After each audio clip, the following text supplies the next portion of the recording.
Hello viewers, welcome to our channel. ఒకప్పటి మిత్రులు శాశ్వత శత్రువులుగా మారటం మన సినిమాలో చూస్తూ ఉంటాం. కానీ జియో పాలిటిక్స్ విషయానికి వచ్చేసరికి రెండు కంట్రీస్ దీనికి ఉదాహరణగా నిలుస్తాయి. అవి ఏంటి అనేది యుఎస్ అండ్ ఇరాన్. సో ఇప్పుడు యుఎస్ అండ్ ఇరాన్ టాపిక్ ఎందుకు డిస్కస్ చేస్తున్నాము అంటే, యుఎస్ నేషనల్స్ ఎవరైతే ఇరాన్లో ఉన్నారో వాళ్ళు వెంటనే దేశం వదిలిపెట్టి వెళ్ళిపోమని, న్యూక్లియర్ టెన్షన్స్ రైజ్ అవుతున్నాయని చెప్పి యుఎస్ వార్న్ చేయడం జరిగింది. అంతేకాకుండా న్యూక్లియర్ వార్ అనేది డెవలప్ అవ్వకుండా ఒమన్లో న్యూక్లియర్ టాక్స్ అండ్ వెపన్స్కి సంబంధించి రెండు కంట్రీస్ మధ్యలో డిస్కషన్స్ జరుగుతున్నాయి. డిప్లొమాటిక్గా సక్సెస్ఫుల్ అయితే కనుక ప్రపంచానికి మేలు అవుతుంది. బట్ ఈ టెన్షన్స్ అనేవి ఇంకా ఎస్కలేట్ అయితే కనుక మళ్ళీ ఈ రెండు కంట్రీస్ మధ్యలో అనుయుద్ధం వస్తుందా అనే టాపిక్ కూడా ఇప్పుడు డిస్కషన్లో ఉంది.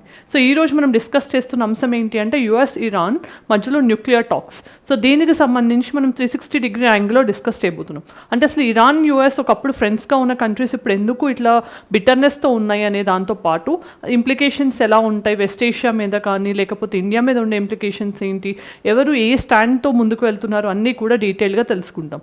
సో ఇక్కడ వీడియోలో డిస్కస్ చేసేవి ఏంటి అనేది మీరు చూడొచ్చు. తర్వాత టాపిక్ పాయింట్ ఆఫ్ వ్యూలో చూస్తే ఇది ఐఆర్, ఎస్పెషల్లీ కరెంట్ అఫైర్స్లో మ్యాపింగ్ పాయింట్ ఆఫ్ వ్యూలో ప్రిలిమ్స్ బేస్డ్ క్వశ్చన్స్ రావచ్చు. అలానే మెయిన్స్ ప్యాటర్న్లో అయితే కనుక మనకి ఇంప్లికేషన్స్ ఇండియా మీద ఎలా ఉండబోతున్నాయి ఇలాంటి క్వశ్చన్స్ అడిగే ఛాన్స్ ఎక్కువగా ఉంటుంది. So effect of developing countries on India's interest అనేది చాలా ఎక్కువగా ఉంటుంది, రైట్. సో ఇప్పుడు మనం ఫస్ట్ చూస్తే కనుక ఆల్రెడీ మనం డిస్కస్ చేసినట్లు యుఎస్ అనేది ఇరాన్లో ఉన్న యుఎస్ నేషనల్స్ ఎవరైతే ఉన్నారో వాళ్ళకి ఒక వార్నింగ్ ఇచ్చింది. మరి ఇదంతా ఎందుకు ఎస్కలేట్ అయింది అని అంటే, మనకి డిసెంబర్ 2025 అంటే స్పెషల్గా చెప్పాలి అని అంటే 28th December 2025 నుంచి మనకి ఇరాన్లో ప్రొటెస్ట్ స్టార్ట్ అయినాయి అనమాట. మరి 28th December అని ఎందుకు నేను మెన్షన్ చేశాను అంటే, హిస్టరీ పాయింట్ ఆఫ్ వ్యూలో చూస్తే ఐఎన్సీ ఫామ్ అయింది కూడా 28th December 1885 ఇక్కడ 2025 ఇది గుర్తుంచుకోండి, రైట్. సో ఇప్పుడు మనం డిస్కస్ చేస్తున్నది ఏంటి, ఇరాన్లో డిసెంబర్లో ప్రొటెస్ట్ స్టార్ట్ అయింది. సో దాని తర్వాత వైలెంట్ ప్రొటెస్ట్ని తగ్గించాలి అని చెప్పి యుఎస్ వార్న్ చేయడము, దానికి సబ్సిక్వెంట్గా ఇరాన్ రెస్పాన్సెస్ ఇవ్వడము, పెద్దగా చేంజ్ ఏం రాకపోవడంతో యుఎస్ ప్రెసిడెంట్ అయిన డొనాల్డ్ ట్రంప్ మేము మిసైల్స్తో అండ్ న్యూక్లియర్ వెపన్స్తో అటాక్ చేస్తాము, స్ట్రైక్ చేస్తాము అని చెప్పి ఒక వార్నింగ్ ఇచ్చారు. సో ఈ టెన్షన్స్ నడుస్తున్నాయి కాబట్టి ఎప్పుడైనా వార్ అనేది ముందుకు వెళ్ళొచ్చు అనే ఉద్దేశంతో యుఎస్ సిటిజన్స్ని వార్న్ చేయడం జరిగింది, ట్రావెల్ అడ్వైజరీస్ ఇచ్చింది. సో దీనికి సంబంధించి అసలు ఫస్ట్ మనం బ్యాక్గ్రౌండ్ చూద్దాం. సో కొన్నిసార్లు టారిఫ్ టెన్షన్స్ లేకపోతే ఇలాంటి న్యూక్లియర్ టెన్షన్స్ ఇవన్నీ వచ్చినప్పటికీ కూడా హోస్టిలిటీకి మెయిన్ రీజన్స్ ఏంటి అంటే ఇవే రీజన్స్ ఉంటాయి. సో వీటిని బ్రీఫ్గా ఎక్స్ప్లెయిన్ చేస్తాను చూడండి. So first 1979 Islamic revolution. So దీనికంటే ముందు ఎలా ఉండేది సిచ్యువేషన్ అంటే, US Iran were very good friends అనమాట. ఎందుకని అంటే యుఎస్కి ఇరాన్ అప్పుడు ఒక ఎలైగా ఉండేది. బట్ లేటర్ ఏమైంది అని అంటే, అప్పుడు ఒక సెక్యులర్ కంట్రీగా ఉండేది ఇరాన్ అండ్ యుఎస్తో ఫ్రెండ్షిప్ కూడా ఉండేది. బట్ 1979లో యుఎస్ బ్యాక్డ్ రూలర్ ఎవరైతే ఉన్నారో, ఇరాన్ని రూల్ చేస్తున్న పర్సన్, ఆయన్ని అంటే మనకి థ్రోన్ నుంచి దించేసి ఒక ఇస్లామిక్ రిపబ్లిక్ని ఇరాన్ నెలకొల్పింది. అంటే సెక్యులర్ నుంచి ఒక ఇస్లామిక్ రిపబ్లిక్ కంట్రీగా ఇరాన్ మారింది. అంతేకాకుండా యుఎస్ అలై నుంచి యుఎస్కి ఒక మెయిన్ ప్రాబ్లమెటిక్ కంట్రీగా కూడా ఇరాన్ మారిందనమాట. సో ఈ ట్రాన్సిషన్ అనేది మనకి ఓన్లీ గవర్నమెంట్ ఫామ్లో మాత్రమే కాకుండా సివిలైజేషనల్ పరంగా, ఐడియాలజికల్ పరంగా కూడా జరిగింది. ఫర్ ఎగ్జాంపుల్, అప్పటి వరకు ఇంపీరియలిస్ట్ కానీ లేకపోతే క్యాపిటలిస్టిక్ యుఎస్ ఐడియాలజీతో అలైన్ అయిన ఇరాన్ సడన్గా యూటర్న్ తీసుకుని డిఫరెంట్ ఐడియాలజీతో ముందుకు వెళ్ళింది. ఇవన్నీ కూడా యుఎస్ ఇరాన్ మధ్యలో టెన్షన్స్కి, ఆ డిస్టెన్స్ని క్రియేట్ చేయడానికి హెల్ప్ అయినాయి. మేజర్ మైల్ స్టోన్ ఏంటి అంటే ఇరాన్లో వచ్చిన 1979 ఇస్లామిక్ రెవల్యూషన్. దీన్ని సింపుల్గా చెప్పాలి అంటే, అప్పటి వరకు ఉన్న సెక్యులర్ కంట్రీగా ఉన్న ఇరాన్ అనేది సడన్గా థియోక్రటిక్ స్టేట్, అంటే ఒక అఫీషియల్ రిలీజన్ని ఫాలో అవుతున్న స్టేట్. ఆ రిలీజన్ ఏంటి, ఇస్లామిక్ రిపబ్లిక్గా మారింది, రైట్. ఇది గుర్తుంచుకోండి. సో దీని తర్వాత ఏమైంది, యుఎస్ ఎంబసీ హోస్టేజ్. ఇది ఎప్పుడు జరిగింది, మళ్ళీ 1979లో మనకి 80s వరకు కూడా జరిగింది. ఇక్కడ ఏం జరిగింది అంటే, కొంతమంది ఇరానియన్ స్టూడెంట్స్ యుఎస్ ఎంబసీ ఏదైతే ఇరాన్లో ఉందో, టెహ్రాన్లో ఉందో, దాన్ని సీజ్ చేశారు, రైట్. అంటే నిర్బంధించారు. దానివల్ల ఏమైంది, ఆల్మోస్ట్గా 50 మెంబర్స్ యుఎస్ డిప్లొమాట్స్ ఎవరైతే ఉంటారో వాళ్ళు 444 డేస్ వరకు నిర్బంధించి ఉంచారు, రైట్, వాళ్ళందరినీ. సో దానివల్ల ఏమైంది, యుఎస్కి ఆ ట్రస్ట్ ఏదైతే ఉందో అప్పటి వరకు ఇరాన్ మీద, అది కొలాప్స్ అవ్వడము, యుఎస్ ఇరాన్ మధ్యలో ఇంకా డిస్టెన్స్ అనేది పెరుగుతూ వచ్చింది. సో ఇక్కడ ఫస్ట్ బ్రేక్ డౌన్ అయింది, తర్వాత దాన్ని ఎస్కలేషన్ అయింది తప్ప మళ్ళీ దగ్గరికి రావడమే జరగలేదు. దాని తర్వాత ఈ రెండు కూడా హిస్టారికల్ రీజన్స్, బలమైన రీజన్స్. దాని తర్వాత ఏమైంది, ఇరాన్ యొక్క న్యూక్లియర్ ప్రోగ్రామ్. యుఎస్ ఏం చెప్తుంది, ఇరాన్ న్యూక్లియర్ వెపన్స్ని డెవలప్ చేస్తుంది అనే అనుమానంని ఎక్స్ప్రెస్ చేసింది. మరి యుఎస్కి ఎందుకు టెన్షన్ అంటే, వెస్ట్ ఏషియాలో ఎక్కడో ఉన్న ఇరాన్ న్యూక్లియర్ వెపన్స్ చేస్తే ఇరాన్కి ఏంటి, సో యుఎస్కి ఏంటి నష్టం అంటే కనుక, వెస్ట్ ఏషియాలో ఉన్న యుఎస్ అలైస్ లైక్ ఇజ్రాయెల్ కానీ అదర్ కంట్రీస్కి ఇది ఒక థ్రెట్ అవుతుంది. సో వెస్ట్ ఏషియా అనేది తన గుప్పెట్లో ఉండదు అని కూడా యుఎస్ భయపడింది.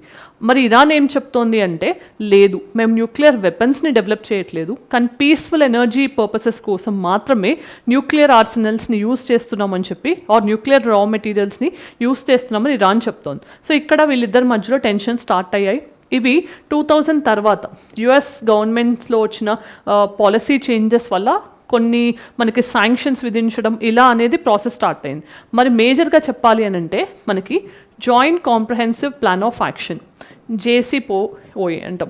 దీన్ని ఏంటి, ఇరాన్ న్యూక్లియర్ డీల్ అని కూడా అంటాం. సో ఇది 2015లో Iran and P5 countries +1. So Iran ఒక పార్టీ, యుఎస్ అనేది P5లోనే ఉంది.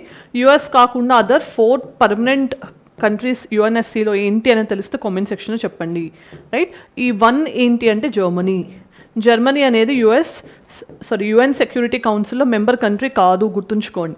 So UN security council reforms కోసం మనకి G4 అనే బ్లాక్ ఉంది, రైట్. దాంట్లో ఇండియా ఉంది, జపాన్ ఉంది, జర్మనీ ఉంది, అండ్ సౌత్ అమెరికా నుంచి బ్రెజిల్ ఉంది. సో ఈ 4 కంట్రీస్ ఏం చేస్తున్నాయి, UNSCలో మాకు పర్మనెంట్ మెంబర్షిప్ కావాలి అని. ఇవన్నీ చూస్తే కనుక డిఫరెంట్ రీజన్స్ నుంచి, యూరోప్ నుంచి, సౌత్ అమెరికా నుంచి, ఏషియా నుంచి అడుగుతున్నాయి అనమాట.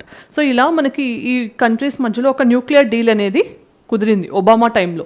సో తర్వాత ఏం జరిగింది, మళ్ళీ డొనాల్డ్ ట్రంప్ 2018 టైంలో ప్రెసిడెంట్గా ఉన్నప్పుడు మళ్ళీ ఆ డీల్ని రివైవ్, అంటే దీన్ని మేము యాక్సెప్ట్ చేయట్లేదని చెప్పి దాన్ని రిజెక్ట్ చేశారు. దాని తర్వాత మళ్ళీ శాంక్షన్స్ విధించడంతో ఇరాన్ కూడా మేము ఇప్పటి వరకు దేనికైతే కట్టుబడి ఉన్నామో ఇక పైన అలా ఉండదు అనే ఉద్దేశంతో వాళ్ళు కూడా అక్కడ ఇచ్చిన కమిట్మెంట్స్ని స్ట్రాంగ్గా రెఫ్యూజ్ చేయడం స్టార్ట్ చేశారు. సో ఇలా ఇరాన్ న్యూక్లియర్ ప్రోగ్రామ్ అనేది కూడా ఒక మేజర్ థ్రెట్ ఆర్ రిలేషన్స్ని ఇంకా వీకెన్ చేయడానికి కారణమైంది. తర్వాత ballistic missiles. So ballistic missiles అనేవి తెలుసు, ఒక కాంటినెంట్ నుంచి ఇంకో కాంటినెంట్కి మనం ఎక్కువ పెట్టేంత రేంజ్ని కలిగి ఉంటాయి, అంత క్యాపబిలిటీని కలిగి ఉన్నాయి. సో బాలిస్టిక్ మిసైల్స్ ఎక్కువగా ఇరాన్ యూస్ చేస్తుంది, అది మొత్తం వెస్ట్ ఏషియా స్టెబిలిటీకి మెయిన్గా థ్రెట్ అవుతోంది అని చెప్పి యుఎస్ చెప్తుంటే, అవి మా డిఫెన్స్ కోసం మేము ఉంచుకోకపోతే ఎలా, ఏదైనా కంట్రీ సడన్గా వచ్చి మమ్మల్ని అటాక్ చేస్తే ఎలా అని చెప్పి యుఎస్కి ఇరాన్ చెప్తోంది, right. So then US sanctions. So మనం చూస్తూనే ఉన్నాం, ట్రేడ్ పరంగా కానీ, బ్యాంకింగ్ పరంగా, ఇన్సూరెన్స్, షిప్పింగ్, ఇట్లా మల్టిపుల్ డొమైన్స్లో యుఎస్ శాంక్షన్స్ ఇరాన్ మీద విధిస్తూ మీరు బిహేవియర్ చేంజ్ తీసుకొస్తారా లేదా, ఫోర్స్డ్ బిహేవియరల్ చేంజ్ కోసం ట్రై చేస్తోంది. యుఎస్ శాంక్షన్స్ విధించడం వల్ల ఏమవుతుంది, ఇరాన్ భయపడి తన బిహేవియర్ని చేంజ్ చేసుకుంటుందేమో అని యుఎస్ ట్రై చేస్తోంది. కానీ ఇప్పుడు ఇరాన్ అనేది ఇంకా వీకెన్ అవుతూ ఉంది. ఫర్ ఎగ్జాంపుల్ మనం ఇప్పుడు చూస్తే కనుక ఈ 2025 ప్రొటెస్ట్ ఎందుకు జరిగాయి ఇరాన్లో అని మెయిన్గా చూస్తే కనుక ఎకనామిక్ మిస్మేనేజ్మెంట్. సో మనకి సింపుల్గా చెప్పాలి అంటే ఇరాన్ యొక్క కరెన్సీ రియల్, సో ఈ వాల్యూ అనేది తగ్గిపోతూ వచ్చింది. దాన్ని ఏమంటాం, డెప్రిసియేషన్ అంటాం. అంటే యుఎస్ కరెన్సీతో పోలిస్తే దాని వాల్యూ క్షీణిస్తూ వచ్చింది. అంతేకాకుండా ఇన్ఫ్లేషన్ ఉండటం కానీ, హై అన్ఎంప్లాయ్మెంట్ ఉండటం కానీ, ఇలాంటి కారణాలన్నీ కూడా, అంటే మెయిన్గా ఎవరైతే మనకి షాప్ కీపర్స్ కానీ ట్రేడర్స్ కానీ ఉన్నారో ఇరాన్లో, పర్చేసింగ్ పవర్ తగ్గింది, హై ప్రైసెస్ వల్ల మాకు మార్కెట్ పోయింది అనే ఉద్దేశంతో వాళ్ళు ప్రొటెస్ట్ స్టార్ట్ చేశారు. తర్వాత అన్ని sections of the people start చేశారనమాట ప్రొటెస్ట్లో పాల్గొనడం. సో అలా మనకి మాసివ్ ప్రొటెస్ట్ అనేవి స్టార్ట్ అయ్యాయి. దాని తర్వాత ఏమైంది, అది స్టేట్ దాన్ని కంట్రోల్ చేయడానికి వైలెంట్గా బిహేవ్ చేసింది. సో దాన్ని యుఎస్ ఇక్కడ యూజ్ చేసింది, ఇలా మీరు కంట్రోల్ చేస్తే మిలిటరీ యాక్షన్ ఇంపోజ్ చేస్తాము అని చెప్పి. అసలు ఇక్కడ ఒక కంట్రీ యొక్క ఇంటర్నల్ అఫైర్స్లో యుఎస్ లాంటి కంట్రీస్ అసలు ఇంటర్వ్యూన్ అవ్వడం కరెక్టా? రీసెంట్గా చూస్తే వెనుజులా, అంతకుముందు ఆఫ్ఘనిస్తాన్, ఇప్పుడు ఇరాన్, ఇలా అన్ని కంట్రీస్ ఇంటర్నల్ అఫైర్స్లో యుఎస్ అనేది ఎందుకు మనకి జోక్యం చేసుకోవాలి, అసలు అది కరెక్టేనా కాదా అని మీ అభిప్రాయం కామెంట్ సెక్షన్లో చెప్పండి, రైట్. సో ఇక్కడ మనం చూస్తే యుఎస్ నావల్ పవర్ని డిప్లాయ్ చేస్తోంది, ఎస్పెషల్ ఇరాన్ అండ్ సరౌండింగ్స్లో. ఇక్కడ యుఎస్ యొక్క మనకి ఎయిర్ క్రాఫ్ట్ క్యారియర్ అయిన అబ్రహం లింకన్ని డిప్లాయ్ చేస్తోంది. దీన్నే అర్మడా అంటారు. అర్మడా అంటే ఏంటి, సో మనకి నావల్ పవర్స్ని, ఎయిర్ క్రాఫ్ట్ క్యారియర్స్ కానీ, క్రూయిజ్ మిసైల్స్ కానీ, లేకపోతే మనకి సబ్మరైన్స్ని కానీ, ఫైటర్ జెట్స్ని కానీ, ఇలాంటి వాటన్నిటిని నావల్ పవర్లో ఉండే మెయిన్ మిసైల్స్ అన్నిటినీ కూడా డిప్లాయ్ చేస్తుంది ఎక్కడ గల్ఫ్ రీజన్లో యుఎస్ అనేది, రైట్. నెక్స్ట్ అసలు యుఎస్ ఇప్పుడు ఏం చెప్తోంది అడ్వైజరీ ప్రకారం చూస్తే కనుక వర్చువల్ యుఎస్ ఎంబసీ, ఇరాన్ నుంచి వర్చువల్గా మాత్రమే యుఎస్ ఆపరేట్ చేస్తోంది, ఇది గుర్తుంచుకోండి. సో ఇప్పుడే ఇరాన్ని వెళ్ళిపోండి, యుఎస్ గవర్నమెంట్ హెల్ప్ కోసం వెయిట్ చేయొద్దు, దాంతోపాటు ఇంటర్నెట్ షట్ డౌన్స్ కానీ సడన్గా ఇన్ఫార్మ్ చేయకుండా ఫ్లైట్ క్యాన్సిలేషన్స్ జరగవచ్చు, రోడ్ క్లోజర్స్ ఉండొచ్చు, సో సేఫ్గా మీరు ఎగ్జిట్ అవ్వండి అని చెప్తున్నారు. మరి రోడ్ నుంచి ఎటు ఎగ్జిట్ అవ్వమంటున్నారు? అర్మేనియా నుంచి ల్యాండ్ రూట్ ఉంటుంది ఇరాన్కి, అలానే తుర్కీయే. సో మీకు చూడాలి అనుకుంటే కనుక ఇది ఇరాన్ మ్యాప్. సో దీంట్లో మనకి అర్మేనియా అనేది ఇక్కడ ఉంటుంది. సో ఐదర్ ఇటు నుంచి మీరు ల్యాండ్ రూట్ ద్వారా బయటకు రండి అని చెప్పి మనకి యుఎస్ చెప్తోంది. ఈ 2 కంట్రీస్ నుంచి ఎగ్జిట్ చేయండి అని అంటున్నారు. ఏ కంట్రీస్ వైపు వెళ్ళొద్దు అని చెప్తున్నారు? పాకిస్తాన్, ఆఫ్ఘనిస్తాన్, ఇరాక్. సో ఈ కంట్రీస్ యొక్క బార్డర్స్ నుంచి బయటకు రావద్దు అని చెప్పి అడ్వైజరీ ఇచ్చారు. అంతేకాకుండా సేఫ్టీ గైడ్ లైన్స్ కూడా ఇచ్చారు. ఒకవేళ మీరు ఎస్కేప్ అవ్వలేదు అనుకోండి, సేఫ్ షెల్టర్ ప్లేసెస్లో ఉండండి, ప్రొటెస్ట్లో పాల్గొనొద్దు, అలానే ఎటువంటి హడావిడి లేకుండా యూట్యూబ్లో వీడియోస్ కానీ ఇవేం చేయకుండా లో ప్రొఫైల్ని మెయింటైన్ చేయండి అని చెప్పి యూఎస్ అడ్వైజరీ చెప్తోంది. సో దీనికి సంబంధించి డ్యూయల్ నేషనల్స్ ఎవరైతే ఉన్నారో, మనందరికీ తెలిసిందే ఇండియన్ కాన్స్టిట్యూషన్ సింగిల్ సిటిజన్షిప్ని మాత్రం అలౌ చేస్తోంది, బట్ యూఎస్లో డ్యూయల్ సిటిజన్షిప్ కూడా ఉంది. సో యూఎస్ నేషనల్గా ఉండొచ్చు, ఇరాన్లో నేషనల్గా కూడా ఉండొచ్చు, అక్కడే వ్యాలిడ్ అవుతుంది. కానీ ఇరాన్లో డ్యూయల్ సిటిజన్షిప్ లేదు. అందుకోసం మన యూఎస్ ఏం చెప్తుంది, ఎవరైతే డ్యూయల్ నేషనల్స్ ఉన్నారో వాళ్ళని ఓన్లీ ఇరానియన్ నేషనల్స్గా లేబుల్ చేసే ఛాన్స్ ఉంటుంది. సో ఒకవేళ యూఎస్ పాస్పోర్ట్ని మీరు కలిగి ఉంటే మిమ్మల్ని డీటైన్ చేసే ఛాన్స్ కూడా ఉంటుంది. సో అలాంటి వాళ్ళకి ఒక స్పెషల్ ఇన్స్ట్రక్షన్స్ అండ్ వార్నింగ్స్ ఇవ్వడం జరిగింది. ఇప్పుడు ఇరాన్ ఏం చెప్తోంది దీని గురించి అంటే, మొత్తం ఈ విషయంలో ఇరాన్ ఏం చెప్తోంది, ఇరాన్ యొక్క ఫారిన్ మినిస్టర్ ఎవరైతే ఉన్నారో, ఇరాన్ ఎప్పుడు కూడా గుడ్ ఫెయిత్లో ఇలాంటి టాక్స్ ఏదైతే ఒమన్లో జరుగుతున్నాయో వాటికి సంబంధించి మేము ఇన్వాల్వ్ అవుతున్నాం.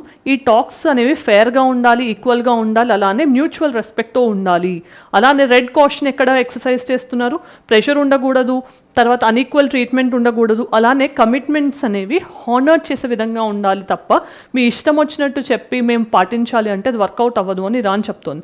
మరి యుఎస్ ఏం చెప్తోంది అంటే, మేము పార్టిసిపేట్ చేస్తాం టాక్స్లో, కానీ మాకు ఎజెండా అనేది బాలిస్టిక్ మిసైల్స్కి సంబంధించి, రీజనల్ ప్రాక్సీస్ గురించి, హ్యూమన్ రైట్స్ గురించి క్లియర్ ఎజెండా కావాలి, బ్రాడ్ ఎజెండా కావాలి అని యుఎస్ చెప్తోంది. సో ఇక్కడ రీజనల్ ప్రాక్సీస్ అంటే ఏంటో చూద్దాం. రీజనల్ ప్రాక్సీస్ అంటే ఏంటి? ఫర్ ఎగ్జాంపుల్ ఇరాన్ అనేది మనకి లెబనాన్లో అండ్ యెమెన్లో రెబెల్ గ్రూప్స్ని సపోర్ట్ చేస్తుంది.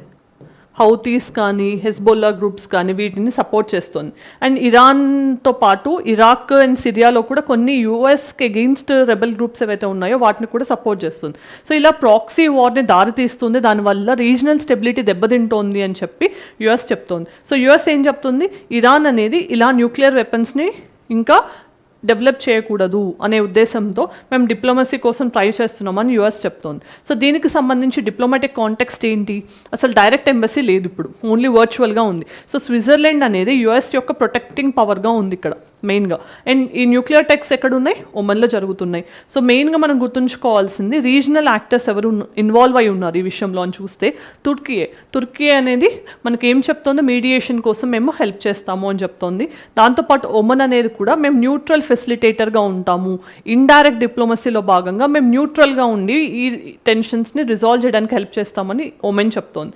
సో దీనికి స్ట్రాటజిక్ ఇంప్లికేషన్స్ ఎలా ఉంటాయి అంటే, మొత్తం ఓవరాల్ ఇంప్లికేషన్స్ ఎలా ఉంటాయంటే, వెస్ట్ ఏషియాలో ఎలాంటి ఇన్స్టెబిలిటీ వచ్చినా గ్లోబల్ ఆయిల్ ప్రైసెస్ రైజ్ అవుతాయి, దానివల్ల ఇన్ఫ్లేషన్ అనేది అన్ని కంట్రీస్ని చుట్టుముట్టుకుంటుంది. తర్వాత ఇండియన్ ఎనర్జీ సెక్యూరిటీ డయాస్పోరాకి కూడా ఇది రిస్క్ అవుతుంది. ఇక్కడ గన్ బోర్డ్ డిప్లొమసీ రివైవల్ అనే టర్మ్ ఉంది, చాలా చాలా ఇంపార్టెంట్ అనమాట. సో ఇలాంటివి మనకి కీ టర్మ్స్ ఏవైతే ఉంటాయో వీటిని మీ ఐఆర్ బేస్డ్ ఆన్సర్స్లో కనుక రాస్తే ఎగ్జామ్లో చాలా ఇంప్రెస్ అవుతారు, రైట్. సో ఈ గన్ బోర్డ్ డిప్లొమసీ అంటే ఏంటి అంటే, డిప్లొమసీలో భాగంగా మనం నావల్ పవర్స్ని యూజ్ చేసి ఒక కంట్రీ యొక్క బిహేవియర్ని ఇన్ఫ్లుయెన్స్ చేయడానికి ట్రై చేస్తే, అంటే యుఎస్ చూసాం మనం ఎయిర్ క్రాఫ్ట్ క్యారియర్ అయిన అబ్రహం లింకన్ని డిప్లాయ్ చేస్తుంది. సో అలా నావల్ ఫోర్సెస్ని డిప్లాయ్ చేసి ఇంకొక స్టేట్ యొక్క బిహేవియర్ని మార్చడానికి ట్రై చేస్తే దాన్ని గన్ బోర్డ్ డిప్లొమసీ అంటాం. ఇది రివైవల్ అని ఎందుకు అంటున్నామంటే, సేమ్ టైప్ ఆఫ్ బిహేవియర్ అనేది కోల్డ్ వార్ టైంలో యుఎస్ యూజ్ చేసింది. వార్ అనే దాన్ని డిక్లేర్ చేయరు, కానీ నావల్ ఫోర్సెస్ని యూజ్ చేసి వేరే కంట్రీ యొక్క బిహేవియర్ని చేంజ్ చేయడానికి ట్రై చేస్తారు. సో దాన్ని గన్ బోర్డ్ డిప్లొమసీ అంటాం. సో దాన్ని రివైవ్ చేయడానికి ట్రై చేస్తున్నారు. ఎయిర్ స్ట్రైక్స్ కానీ ఇవన్నీ కూడా జరిగే ఛాన్స్ ఎక్కువగా ఉంది, right? So next impact India మీద ఎలా ఉండబోతుంది అంటే మల్టిపుల్ ఇంపాక్ట్స్ ఉండబోతున్నాయి. అవన్నీ కూడా మనం క్లుప్తంగా డిస్కస్ చేద్దాం. సో ఎనర్జీ సెక్యూరిటీ ఎందుకు ఇంపాక్ట్ అవుతుంది? ఇండియా ఆల్మోస్ట్ 85% ఆఫ్ క్రూడ్ ఆయిల్ని ఇంపోర్ట్ చేసుకుంటోంది. ఎస్పెషల్లీ 60% ఆఫ్ అవర్ ఆయిల్ మనం యూజ్ చేసేది ఏదైతే ఉందో అదంతా కూడా పర్షియన్ గల్ఫ్ నుంచి వస్తుంది. సో ఇరాన్కి బార్డర్ ఉంది కాబట్టి స్ట్రైట్ ఆఫ్ హోర్ముజ్లో ప్రశాంతత ఉండటం చాలా అవసరం. సో ఒకవేళ ఆయిల్ ప్రైసెస్ పెరిగితే కరెంట్ అకౌంట్ డెఫిసిట్ పెరుగుతుంది, ఇన్ఫ్లేషన్ కూడా పెరుగుతుంది. నెక్స్ట్ చూస్తే ఇండియన్ డయాస్పోరా. ఎక్కువగా మన ప్రవాస భారతీయులు ఎవరైతే ఉన్నారో వాళ్ళు ఇరాన్లో పాటు గల్ఫ్ రీజియన్లో ఉన్నారు. సో వీళ్ళు ఏదే ట్రబుల్లో ఇరుక్కున్నా మళ్ళీ మనం దానికోసం ఒక ఆపరేషన్ ఎవాక్యుయేషన్ కోసం లాంచ్ చేసి వాళ్ళ సేఫ్ రిటర్న్ ఎన్షోర్ చేయాల్సిన అవసరం ఉంటుంది. ఆల్రెడీ డిఫరెంట్ ఆపరేషన్స్ని లాంచ్ చేసింది ఇప్పటివరకు గవర్నమెంట్ ఆఫ్ ఇండియా. వాటికి సంబంధించి నేమింగ్స్ అనేది గుర్తుంచుకోండి. దెన్ చూస్తే ఇండియన్ ఇరాన్ రిలేషన్స్ కూడా మనకి ఇంపార్టెంట్. స్ట్రాటజిక్ ఎటానమీని మనం మెయింటైన్ చేస్తూ వచ్చాం. ఒక సైడ్ మాత్రమే తీసుకోవట్లేదు మనం ఎప్పుడు కూడా. సో చాబహర్ పోర్ట్ కానీ ఇండియా ఇరాన్ మధ్యలో ఉండే ట్రేడ్ కానీ ఎనర్జీ కానీ అన్నీ ఇంపార్టెంట్. సో ఇండియా యుఎస్తో రిలేషన్స్ని బ్యాలెన్స్ చేయాలి, అలానే ఇరాన్తో కూడా స్ట్రాటజిక్ టైస్ని మెయింటైన్ చేయాల్సిన అవసరం ఉంది. నెక్స్ట్ మనం చూస్తే రీజనల్ స్టెబిలిటీ. సో మనకి important projects like international north south transport corridor అనేది ఇరాన్ నుంచి వెళ్తోంది. మరి అలాంటి ప్రాజెక్ట్స్ అనేవి ఇప్పుడు స్టేక్ ఎలా ఉంటుందనేది కూడా తెలియట్లేదు. సో యురేషియన్ మార్కెట్స్కి మనం పాకిస్తాన్ అవాయిడ్ చేయాలి అంటే ఇరాన్ నుంచి వెళ్ళాల్సిన అవసరం ఉంటుంది. సో వాటికి ఉన్న యాక్సెస్ కూడా కోల్పోతాము. అలానే ఇప్పుడు యుఎస్ అనేది ఎక్కువగా నావల్ పవర్స్ని ఇండియన్ ఏషియన్ రీజన్లో కనుక డిప్లాయ్ చేస్తే అక్కడ రూల్స్ బేస్డ్ ఆర్డర్ అనేది నెలకొల్పలేం. దాంతోపాటు సీ లేన్స్ అనేవి మిలిటరైజ్ అవుతాయి. ఇవి ఏమాత్రం ఇండియా ఇంట్రెస్ట్కి మంచిది కాదు, ఇండియా దానికి ఒప్పుకోదు. అలానే న్యూక్లియర్ ప్రొలిఫరేషన్ కన్సర్న్స్ కూడా ఉన్నాయి. ఎన్పిటి అనే దాన్ని యుఎస్ చెప్తున్నప్పటికీ కూడా ఎన్పిటికి ఇది వైలేషన్ అని, న్యూక్లియర్ వెపన్స్ని ఇరాన్ డెవలప్ చేయకూడదని యుఎస్ చెప్తోంది. బట్ మనం చూస్తే ఇండియా ఎన్పిటికి సిగ్నేటరీ కానప్పటికీ కూడా మనం న్యూక్లియర్ రిస్ట్రెయింట్ పాటించాలి, పీస్ఫుల్ రెజల్యూషన్ వైపే వెళ్ళాలి అని మనం చెప్తున్నాం, రైట్? సో మరి ఫైనల్ కన్క్లూజన్ ఏం చెప్పొచ్చు అంటే ఇండియా ఎప్పుడు కూడా స్ట్రాటజిక్గా, ఎకనామిక్గా, డిప్లొమాటిక్గా, ఎనర్జీ పరంగా అన్ని విధాలుగా ఇండియా స్ట్రాటజిక్ ఎటానమీని మెయింటైన్ చేస్తూ పీస్ఫుల్ రెజల్యూషన్ వైపే అడుగు వేయాలి. సో గ్లోబల్ సౌత్ యొక్క యాంకరింగ్ థింగ్ అనేది ఇండియా తీసుకోవాల్సిన అవసరం ఉంది. అలానే ఒమెన్ స్టైల్ క్వైట్ డిప్లొమసీని ఇండియా ఫార్వర్డ్ చేయాల్సిన అవసరం ఉంటుంది.